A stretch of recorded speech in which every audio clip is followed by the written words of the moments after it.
Machiegni kendo jochiw thieth moting'o nurses kaachiel kod apisas ma clinic e kaunti ma Mombasa kawuono ne obago ng'anyo mamuol ka giywak ne piny owacho mondo oketie tim moko kuom winjruoge mane gitimo mar bero chenro mag thieth e pacho ka. Giwacho ni moko kuom winjruok ma gidwa ni oketie tim en ndikogi e tich mochwere ma ok jotich mako jolo kendo neno ni chulogi pesa gi mambalang'. Gimedo ni nyaka sani pod ok ginyal yudo hola e bengi ni mar pod gin mana jotije mako jolo. Omiyo gidwa ni tend kaunti okony e dhiro piny owacho mondo chop singo makamano.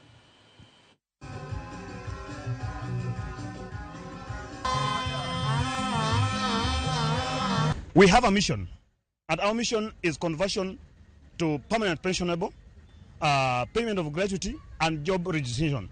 That is our bare minimum right now. If that is not done, we are not going to go back to work. We don't enjoy nursing and service allowance.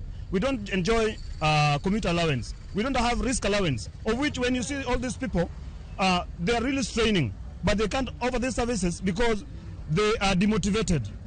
Hakuna kitu wanaweza fanya sahi, but ni down tools, punda amechoka, and the only thing we can do is to leave these facilities for the government who has failed to act upon our cries. We can't even go for further training. We cannot get loans because when you go to seek maybe a loan, you want to develop yourself, the banks will always check whether you are employed in permanent and pensionable or you have enough security to guarantee their repayment of their loans. So we are disadvantaged as UHC staff, and our demand still remains that the government must act now.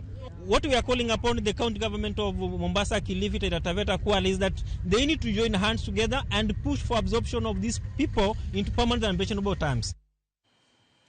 Jolony weche mag dho mama onyiso luoro margi ni gilal mar dhok mar dhoudi mag oganda mopogore e pacho ka.